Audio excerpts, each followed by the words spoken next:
Buenos días, nuestro grupo está conformado por María José Espinosa, Diana Flores, Israel Delgado, Fernanda Cisneros y Ricardo Espinosa, y vamos a exponer sobre los bloqueantes alfa y beta adrenérgicos. Los primeros bloqueantes alfa adrenérgicos fueron los alcaloides del cornecelo de centeno. Luego la investigación farmacológica resultó en los bloqueantes selectivos de los receptores alfa-1. Por otro lado, la yohimbina es el único representante de los bloqueantes alfa-2. La prazosina bloquea selectivamente el receptor alfa-1 posináptico vascular, sin selectividad por los subtipos alfa-1A, 1B o 1C. Como consecuencia, reduce el tono venoso y arteriolar y a su vez la presión arterial. No produce la taquicardia refleja que aparece con otros vasodilatadores. Algunos pacientes desarrollan tolerancia a los efectos hipertensivos relacionada con la retención de líquidos y sodio en tratamientos a largo plazo. La administración crónica de la prozosina y otros bloqueadores alfa-1 produce la disminución de colesterol total y de triglicéridos, lo cual es beneficioso en hipertensos con dislipidemias. La absorción oral de la prozosina es buena y se metaboliza en el hígado formando metabolitos activos. Reacciones adversas. Las más comunes son el vértigo, cefalea, astenia, somnolencia y náuseas. Algunas veces se presenta hipotensión ortostática crónica, edema, taquicardia, priapismo, incontinencia urinaria e impotencia. Se ha descrito un síndrome de iris flotante en pacientes que han tomado bloqueantes y se someten a cirugía de cataratas. Precauciones y contraindicaciones. Se debe advertir al paciente sobre la posibilidad de un síncope. Está contraindicado para pacientes con insuficiencia hepática severa y con angina no tratada. Con el consumo de alcohol y de antihipertensivos se incrementa el efecto hipotensor. Usos. Es usado para tratar la hipertensión arterial en la insuficiencia aórtica o mitral. Disminuye la postcarga y también es usado en la hipertrofia prostática benigna en pacientes en los cuales la cirugía no es necesaria y también en el desorden de estrés postraumático. Mi nombre es Fernanda Cisneros. La alfuzonicina, la tazolocina y la silodocina forman parte de los fármacos que bloquean con selectividad el receptor alfa-1A. Cuando hablamos de la alfuzonicina y principalmente de su mecanismo de acción, actúa disminuyendo la obstrucción intervesical a través de la acción directa sobre el músculo liso prostático, disminuyendo la resistencia del flujo vesical. Y en el caso de la tazolocina, se fija de manera selectiva y competitiva los receptores alfa-1A postsimpáticos, particularmente a los subtipos de alfa-1A y alfa-1D, produciendo relajación en el músculo liso de la próstata y uretra. Por otro lado, en el caso de la silodocina, produce un bloqueo de receptores adrenérgicos alfa-1A, causa una relajación del músculo liso de estos tejidos, por lo que reduce la resistencia de la región de la salida de la vejiga sin afectar la contractibilidad del músculo liso. Es importante mencionar que las contraindicaciones y las interacciones también son similares. Estos tres fármacos se eliminan por la vía CYP3A4. También tenemos lo que es la alpostrail. Es muy empleado en el tratamiento para la disminución eréctil, donde actúa inhibiendo la actividad de alfa-1A sobre el tejido del pene. Este tiene un efecto relajante sobre el músculo liso cavernoso. Su reacción adversa más frecuente es el dolor local desde el momento de su inyección.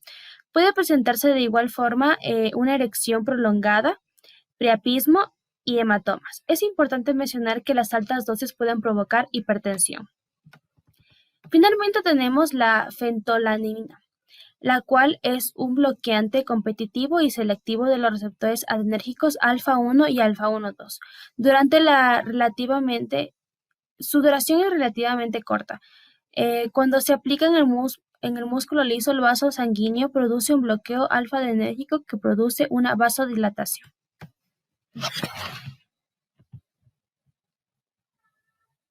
Los bloqueantes beta-adrenérgicos son un grupo de fármacos que producen un bloqueo competitivo de aquellas acciones de las catecolaminas que son mediadas a través de la estimulación de los receptores beta adrenérgicos. En otras palabras, como vimos antes, los estimulantes beta producían un aumento de la frecuencia cardíaca. En este caso, los bloqueantes van a producir el efecto contrario, es decir, que van a disminuir la frecuencia cardíaca. Por lo tanto, los estimulantes y los bloqueantes van a tener un efecto contrario. Los bloqueantes beta adrenérgicos tienen un papel muy importante para el tratamiento de diversos procesos cardiovasculares, como la hipertensión arterial, la angina de pecho, las arritmias, la cardiomiopatía hipertrófica, entre otros, así como en los no cardiovasculares, como la ansiedad, el glaucoma, la migraña y el hipertiroidismo. Los bloqueantes beta disminuyen la frecuencia cardíaca, también disminuyen la fuerza de contracción y el gasto cardíaco. Poseen acción cardioprotectora por su efecto antiarrítmico y antiisquémico. Disminuyen el tamaño del infarto del miocardio, mejoran la perfusión subendocárdica y aumentan el umbral para la fibrilación ventricular. Los beta bloqueadores cardioselectivos, también llamados de segunda generación, producen bloqueo en los receptores beta 1. Alteran un poco la glicemia y la función pulmonar. Preferentemente se los usa en pacientes hipertensos con diabetes o con EPOC. Los beta bloqueadores no selectivos suprimen la secreción adrenérgica de renina y la liberación de ácidos del tejido adiposo. Disminuyen la sensibilidad a la insulina y se prefieren en pacientes diabéticos. Para el tercer grupo se encuentra el carvedilol y el abetalol. El carvedilol se usa para tratar la insuficiencia cardíaca, que es un trastorno en el cual el corazón no puede bombear la sangre a todas las partes del cuerpo, y para tratar la hipertensión. El abetalol, por su parte, funciona para relajar los vasos sanguíneos y para disminuir la frecuencia cardíaca, también para disminuir la presión arterial. Y el nebivolol, que se encuentra en el último grupo de la clasificación, como los demás, también es usado para tratar la hipertensión. El nebivolol, carvedilol y la betalol, también llamados de tercera generación, producen varios efectos vasodilatadores. Otro grupo de beta bloqueadores, en el que se encuentra el propanolol, metoprolol, nebivolol y la betalol, son liposolubles y penetran la barrera hematoencefálica, por lo que algunos trastornos del sistema nervioso central se vuelven más frecuentes. Por último, el atenolol y el bisoprolol son hidrófilos, se excretan casi inalterados por el riñón y tienen vida media larga. Penetran más lentamente al sistema nervioso central y ocasionan efectos psíquicos como la reducción de la memoria reciente y la capacidad de concentración. Muy buenas con todos, mi nombre es Ricardo Espinosa. Voy a hablarles sobre las reacciones adversas. La mayoría de las reacciones adversas resultan de la extensión del bloqueo beta. Estas son muy frecuentes en personas de la tercera edad o cuando se usa la vía intravenosa. Con frecuencia se presenta lo que es la bradicardia y en ocasiones esta viene acompañada de la hipotensión. Se utiliza el glucagón para revertir la mayoría de estos efectos tóxicos cardíacos de los beta bloqueadores.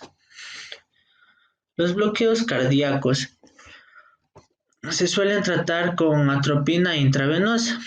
También se puede utilizar dopamina para contraer el efecto inotrópico negativo de la falla cardíaca aguda.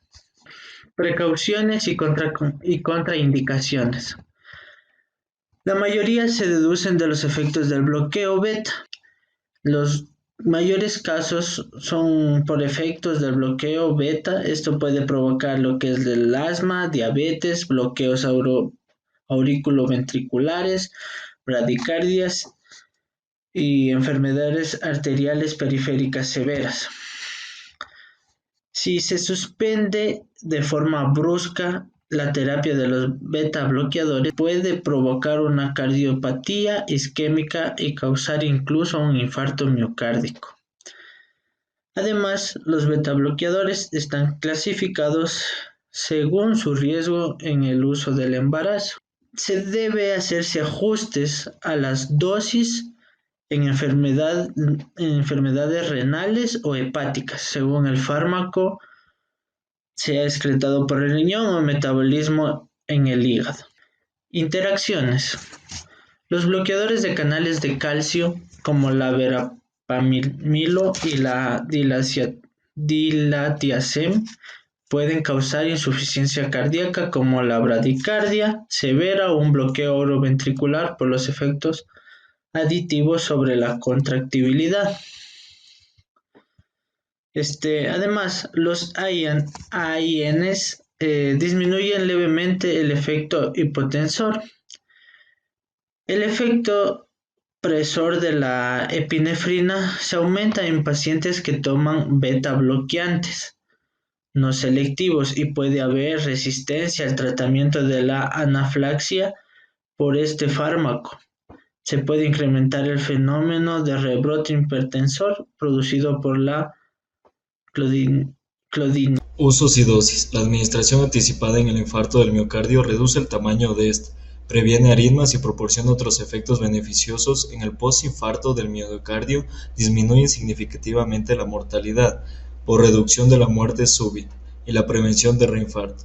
El tratamiento comienza lo más pronto posible. Se han utilizado por vía oral los siguientes medicamentos: propanolol del 60 al 80 miligramos al día, timolol 10 miligramos 2 veces al día, metoprolol 100 miligramos 2 veces al día, atenolol 100 a 200 miligramos una vez al día y carvedilol 12.5 miligramos 2 veces al día. Se continúa la terapia de forma indefinida salvo que se presenten contradicciones. Los beta bloqueadores están entre los medicamentos de elección de profilaxis de la migraña. Con el propanolol se inicia con dosis diarias de 20 a 80 miligramos y se puede aumentar hasta 300 miligramos al día como máximo. Si no hay respuesta, el tratamiento se suspende lentamente. El timolol y metoprolol también han resultado útiles. En la ansiedad son efectivos cuando predominan los síntomas somáticos, que son tremor y palpitaciones. No son efectivos cuando los predominantes son los trastornos psíquicos. También se han empleado en el manejo de estado de pánico por anticonceptivos. Alrededor del 70% de pacientes con temblor esencial responden bien al tratamiento con bloqueadores beta a causa del bloqueo con receptores beta 2 periféricos y músculo estriado. El timol y otros como el ievobunolol, el betaxolol y el cartelol se han usado como glaucoma de ángulo abierto, con aplicación de gotas oftálmicas. No producen miosis ni espasmos de acomodación ni otros efectos propios de los colinérgicos, pero puede haber absorción y efectos sistemáticos beta bloqueadores y se debe tener cuidado en personas de tercera edad y personas con disminución de la función respiratoria. Otros usos de la beta bloqueadores son la cardiomopatía hipertrófica y el control de la hiperactividad simpática producida por enfermedades, fármacos y tóxicos. Han sido objeto de abuso como doping para el control del temblor, de la taquicardia, del incremento de la presión arterial, el estrés, entre otros.